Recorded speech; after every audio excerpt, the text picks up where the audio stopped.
नमस्कार दोस्तों, आज हम लोग भगत सिंह के जीवन परिचय के बारे में जानेंगे। भगत सिंह दोस्तों एक स्वतंत्रता सेनानी थे। भगत सिंह का जन्म 28 सितंबर 1907 ईस्वी को और वीर गति 23 मार्च 1931 को भारत के एक महान स्वतंत्रता सेनानी एवं क्रांतिकारी थे।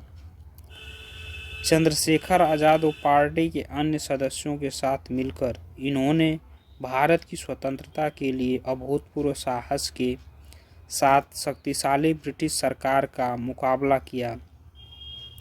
पहले लाहौर में बनी सैंडर्स की हत्या और उसके बाद दिल्ली की केंद्रीय संसद यानी सेंट्रल असेंबली में बम विस्फोट करके ब्रिटिश साम्राज्य के विरुद्ध खुले विद्रोह को बुलंदी प्रदान की।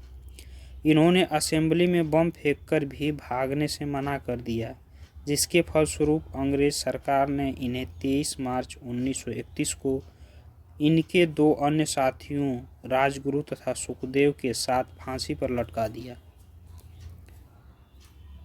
जन्म और परिवेश दोस्तों, भगत सिंह का जन्म 28 सितंबर 1907 अश्विन कृष्ण पक्ष सप्तमी को प्रचलित है, परंतु तत्कालीन अनेक साक्ष्यों के अनुसार उनका जन्म 27 सितंबर 1907 ईस्वी को एक सिख परिवार में हुआ था। उनके पिता का नाम सरदार किशन सिंह और माता का नाम विद्यावती कौर था। यह एक किसान परिवार से थे। अमृतसर में 23 अप्रैल 1919 को हुए जलियांवाला बाग हत्याकांड ने भगत सिंह की सोच पर गहरा प्रभाव डाला। लाहौर के नेशनल कॉलेज की पढ़ाई छोड़कर भगत सिंह ने भारत की आज़ादी के लिए नौजवान भारत सभा की स्थापना की थी। वर्ष 1922 में चौरी चौरा हत्याकांड के बाद गांधी जी ने जब किसानों का साथ नहीं दिया, तब भगत सिंह बहुत निराश हुए। उसके बाद उनका अहिंसा से विश्वास कमज़ोर हो गया और वह इस निष्कर्ष पर पहुँचे कि सशस्त्र क्रांति ही स्वतंत्रता दिलाने का एकमात्र रास्ता है। उसके बाद वह चंद्रशेखर आज़ाद के नेतृत्व में गठित हुई गदर दल के हिस्सा बन गए। काकोरी कांड में राम प्रसाद बिस्मिल सहित 4 क्रांतिकारियों को फांसी और 16 अन्य को कारावास की सजा से भगत सिंह इतने अधिक उद्विग्न हुए कि चंद्रशेखर आज़ाद के साथ उनकी पार्टी हिंदुस्तान रिपब्लिकन एसोसिएशन से जुड़ गए और उसे एक नया नाम दिया, हिंदुस्तान सोशलिस्ट रिपब्लिकन एसोसिएशन। इस संगठन का उद्देश्य सेवा, त्याग और पीड़ा झेल सकने वाले नवयुवक तैयार करना था। भगत सिंह ने राजगुरु के साथ मिलकर 17 सितंबर 1928 को लाहौर में सहायक पुलिस अधीक्षक रहे अंग्रेज अधिकारी जेपी सैंडर्स को मारा था। इस कार्रवाई में क्रांतिकारी चंद्रशेखर आज़ाद ने उनकी पूरी सहायता की थी। क्रांतिकारी साथी बटुकेश्वर दत्त के साथ मिलकर भगत सिंह ने वर्तमान नई दिल्ली स्थित ब्रिटिश भारत की तत्कालीन सेंट्रल असेंबली के सभागार संसद भवन में 8 अप्रैल 1929 को अंग्रेज सरकार को जगाने के लिए बम और पर्चे फेंके थे। बम फेंकने के बाद वहीं पर दोनों ने अपनी गिरफ्तारी भी दी। क्रांतिकारी गतिविधियां। उस समय भगत सिंह करीब 12 वर्ष के थे जब जलियांवाला बाग हत्याकांड हुआ था। इसकी सूचना मिलते ही भगत सिंह अपने स्कूल से 12 मील पैदल चलकर जलियांवाला बाग पहुंच गए। इस उम्र में भगत सिंह अपने चाचाओं की क्रांतिकारी किताबें पढ़कर सोचते थे कि इनका रास्ता सही है कि नहीं। गांधी जी का असहयोग आंदोलन छिड़ने के बाद वे गांधी जी के अहिंसात्मक तरीकों और क्रांतिकारियों के हिंसक आंदोलन में से अपने लिए रास्ता चुनने लगे। गांधी जी के असहयोग आंदोलन को रद्द कर देने के कारण उनमें थोड़ा रोष उत्पन्न हुआ, पर पूरे राष्ट्र की तरह वो भी महात्मा गांधी का सम्मान करते थे।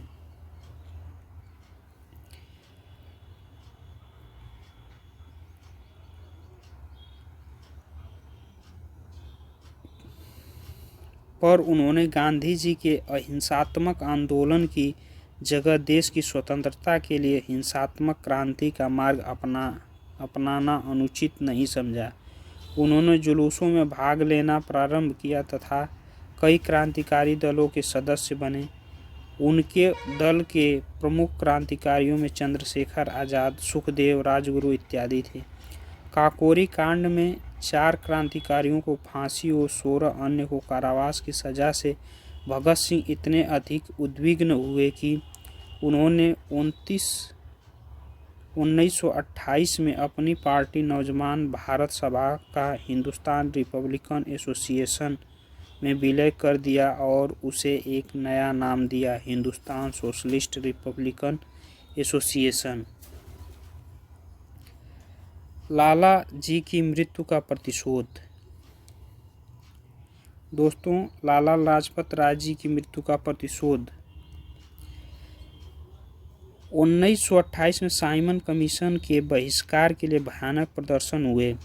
इन प्रदर्शनों में भाग लेने वालों पर अंग्रेजी शासन ने लाठीचार्ज भी किया। इसी लाठीचार्ज से आहत होकर लाला लाजपत राय की मृत्यु हो गई। अब इनसे रहा न गया। एक गुप्त योजना के तहत इन्होंने पुलिस सुपरिटेंडेंट स्कॉट को मारने की योजना सोची गई योजना के अनुसार भगत सिंह और राजगुरु लाहौर कोतवाली के सामने व्यस्त मुद्रा में टहलने लगे। उधर जयगोपाल अपनी साइकिल को लेकर ऐसे बैठ गए जैसे कि वो खराब हो गई हो। गोपाल के इशारे पर दोनों सचेत हो गए। उधर चंद्रशेखर आज़ाद पास के डीएवी स्कूल की चारदीवारी के पास छिपकर घटना को अंजाम देने में रक्षा का काम कर रहे थे। 17 दिसंबर 1928 को करीब 4:15 बजे एएसपी सैंडर्स के आते ही राजगुरु ने एक गोली सीधी उसके सर में मारी, जिससे वह पहले ही मर जाता। लेकिन तुरंत बाद भगत सिंह ने भी 3-4 गोली दागकर उसके मरने का पूरा इंतजाम कर दिया। ये दोनों जैसे ही भाग रहे थे कि एक सिपाही चनन सिंह ने इनका पीछा करना शुरू कर दिया। चंद्रशेखर आज़ाद ने उसे सावधान किया, आगे बढ़े तो गोली मार दूंगा। नहीं मानने पर आज़ाद ने उसे गोली मार दी और वो वहीं पर मर गया। इस तरह इन लोगों ने लाला लाजपत राय की मौत का बदला लिया। असेंबली में बम फेंकना।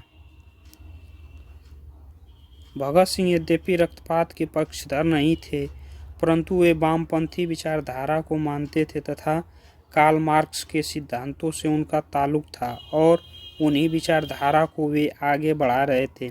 यद्यपि वे समाजवाद के पक्के पोषक भी थे। कालांतर में उनका विरोधी द्वारा उनको अपने विचारधारा बताकर युवाओं को भगत सिंह के नाम पर बरगलाने के आरोप लगते रहे हैं। कांग्रेस के सत्ता में रहने के बावजूद भगत सिंह को कांग्रेस शहीद का दर्जा नहीं दिलवा पाए, क्योंकि वे केवल भगत सिंह के नाम का इस्तेमाल युवाओं को अपनी पार्टी से जोड़ने के लिए करते थे। उन्हें पूंजीपतियों की मजदूरी के प्रति शोषण की नीतियों पसंद नहीं आती थी। उस समय चूंकि अंग्रेज ही सर्वे सर्वा थे तथा बहुत कम भारतीय उद्योगपति उन्नति कर पाए थे, अतः अंग्रेजों के मजदूरों के प्रति अत्याचार से उनका विरोध स्वाभाविक था। मजदूर विरोधी ऐसे नीतियों को ब्रिटिश संसद में पारित न होने देने उनके दल का निर्णय था। सभी चाहते थे कि अंग्रेजों को पता चलना चाहिए कि हिंदुस्तान जाग चुका है और उनके हृदय में ऐसी नीतियों के प्रति आक्रोश है। ऐसा करने के लिए उन्होंने दिल्ली की केंद्रीय असेंबली में बम फेंकने की योजना बनाई थी। भगत सिंह चाहते थे कि इसमें कोई खून खराबा न हो और अंग्रेज़ों तक उनकी आवाज़ भी पहुँचे। हालांकि प्रारंभ में उनके दल के सब लोग ऐसा नहीं सोचते थे, पर अंत में सर्वसम्मति से भगत सिंह तथा बटुकेश्वर दत्त का नाम चुना गया।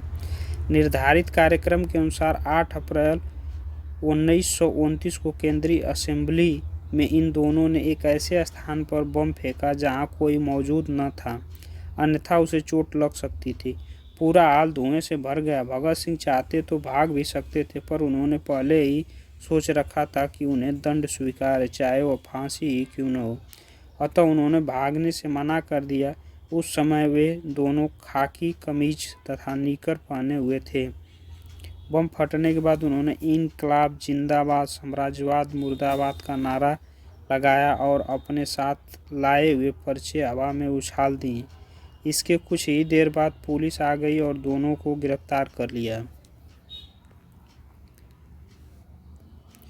दोस्तों, भगत सिंह के जेल के दिन कैसे थे? जेल में भगत सिंह करीब 2 साल रहे।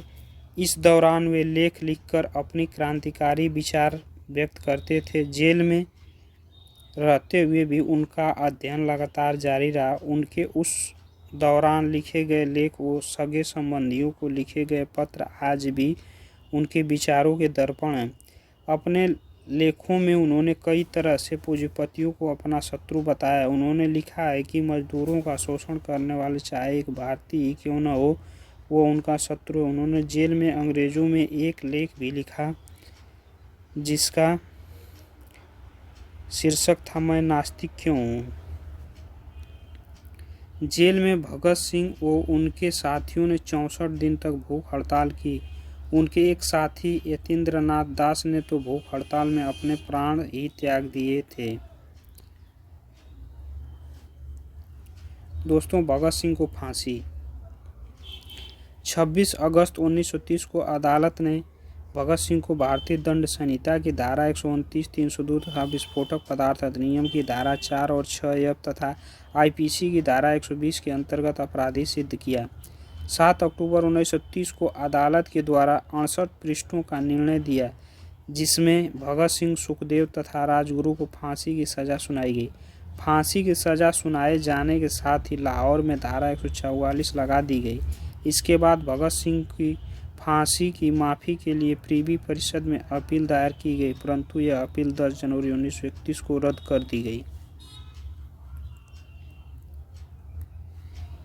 इसके बाद तत्कालीन कांग्रेस अध्यक्ष पंडित मदन मोहन मालवीय ने वायसराय के सामने सजा माफ़ी के लिए 14 फरवरी 1931 को अपील दायर की।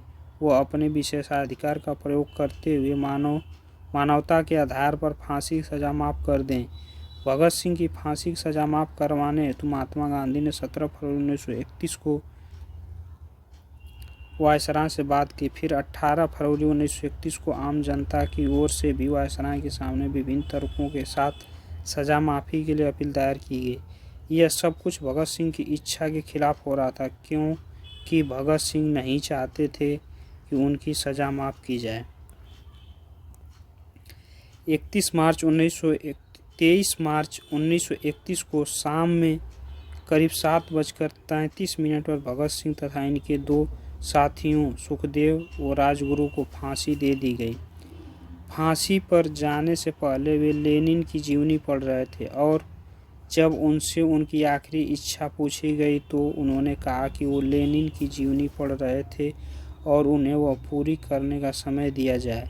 कहा जाता है कि जेल के अधिकारियों ने जब उन्हें यह सूचना दी कि उनके फांसी का वक्त आ गया है तो उन्होंने कहा था, ठहरिए, पहले एक क्रांतिकारी दूसरे से मिल तो ले। फिर 1 मिनट बाद किताब छत की ओर उछाल कर बोले, ठीक है, अब चलो। फांसी पर जाते समय वे तीनों मस्ती में गा रहे थे, मेरा रंग दे बसंती चोला, मेरा रंग दे बसंती चोला, माई रंग दे बसंती चोला। फांसी के बाद कहीं कोई आंदोलन न भड़क जाए, इसके डर से अंग्रेज़ों ने पहले इनके मृत शरीर के टुकड़े किए, फिर इसे बोरिये में भरकर फिरोजपुर की ओर ले गए, जहां घी के बदले मिट्टी का तेल डालकर ही इनको जलाया जाने लगा। गांव के लोगों ने आग जलती देखी तो करीब आए। इसके डर से अंग्रेज़ों ने इनकी लाश के अधजले टुकड़े को सतलुज नदी में फेंका और भाग गए। जब गांव वाले पास आए तब इन्होंने इनके मृत शरीर के टुकड़ों को एकत्रित कर विधिवत दाह संस्कार किया और भगत सिंह हमेशा के लिए अमर हो गए। इसके बाद लोग अंग्रेज़ों के साथ साथ गांधी को भी इनकी मौत का जिम्मेवार समझने लगे। इस कारण जब गांधी कांग्रेस के लाहौर अधिवेशन में हिस्सा लेने जा रहे थे तो लोगों ने काले झंडे के साथ गांधी जी का स्वागत किया। एकाध जगह पर गांधी पर हमला भी हुआ, किंतु सादी वर्दी में उनके साथ चल रही पुलिस ने बचा लिया। दोस्तों, भगत सिंह के व्यक्तित्व। जेल के दिनों में उनके लिखे खतों और लेखों से उनके विचारों का अंदाज़ा लगता है। उन्होंने भारतीय समाज में लिपि पंजाबी की गुरुमुखी और शाहमुखी तथा हिंदी और अरबी और उर्दू के संदर्भ में विशेष रूप से जाति और धर्म के कारण आई दूरियों पर दुख व्यक्त किया था। उन्होंने समाज के कमज़ोर वर्ग पर किसी भारतीय के प्रहार को भी उसी शक्ति से सोचा जितना कि किसी अंग्रेज के द्वारा किए गए अत्याचार को। भगत सिंह को हिंदी, उर्दू, पंजाबी तथा अंग्रेजी के अलावा बंगला भी आती थी, जो उन्होंने बटुकेश्वर दत्त से सीखी थी। उनका विश्वास था कि उनकी शहादत से भारतीय जनता और उद्विग्न हो जाएगी और ऐसा उनके जिंदा रहने से शायद ही हो पाए। इसी कारण उन्होंने मौत की सज़ा सुनाने के बाद भी माफ़ीनामा लिखने से साफ मना कर दिया। पंडित राम प्रसाद बिस्मिल ने अपनी आत्मकथा में जो दिशा निर्देश दिए थे, भगत सिंह ने उनका अक्षरशः पालन किया। उन्होंने अंग्रेज सरकार को एक पत्र भी लिखा जिसमें कहा गया था कि उन्हें अंग्रेजी सरकार के खिलाफ भारतीयों के युद्ध का प्रतीक एक युद्धबंदी समझा जाए तथा फांसी देने के बजाय गोली से उड़ा दिया जाए। फांसी के पहले 3 मार्च को अपने भाई कुलतार को भेजे एक पत्र में भगत सिंह ने लिखा था, उन्हें यह फिक्र है हरदम नई तर्ज ए जफा क्या है, हम यह शौक़ है देखें सितम की इंतहा क्या है, दहर से क्या खपा रहें, चरख का क्या गिला करें, सारा जहां अदू सही आओ मुकाबला करें। इन्हीं जोशीली पंक्तियों से उनके शौर्य का अनुमान लगाया जा सकता है। चंद्रशेखर आज़ाद से पहली मुलाकात के समय जलती हुई मोमबत्ती पर हाथ रखकर उन्होंने कसम खाई थी कि उनकी ज़िंदगी देश पर ही कुर्बान होगी और उन्होंने अपनी वो कसम पूरी कर दिखाई। किसी ने सच ही कहा है कि सुधार बूढ़े आदमी नहीं कर सकते, वे तो बहुत ही बुद्धिमान और समझदार होते हैं। सुधार तो होते हैं युवकों के परिश्रम, साहस, बलिदान और निष्ठा से, जिनको भयभीत होना आता ही नहीं और जो विचार कम और अनुभव अधिक करते हैं। भगत सिंह। क्या आप कल्पना कर सकते हैं एक हुकूमत जिसका दुनिया के इतने बड़े हिस्से पर शासन था, इसके बाद भी बारे में भी कहा जाता था कि उनके शासन में सूर्य कभी अस्त नहीं होता। इतनी ताकतवर हुकूमत एक 23 साल के युवक से भयभीत हो गई। दोस्तों, भगत सिंह के जीवन परिचय में इतना ही, आज के लिए इतना ही रहने देते हैं। अगर आप चैनल पर नए हो तो चैनल को सब्सक्राइब करें और वीडियो को लाइक करें। बहुत बहुत धन्यवाद।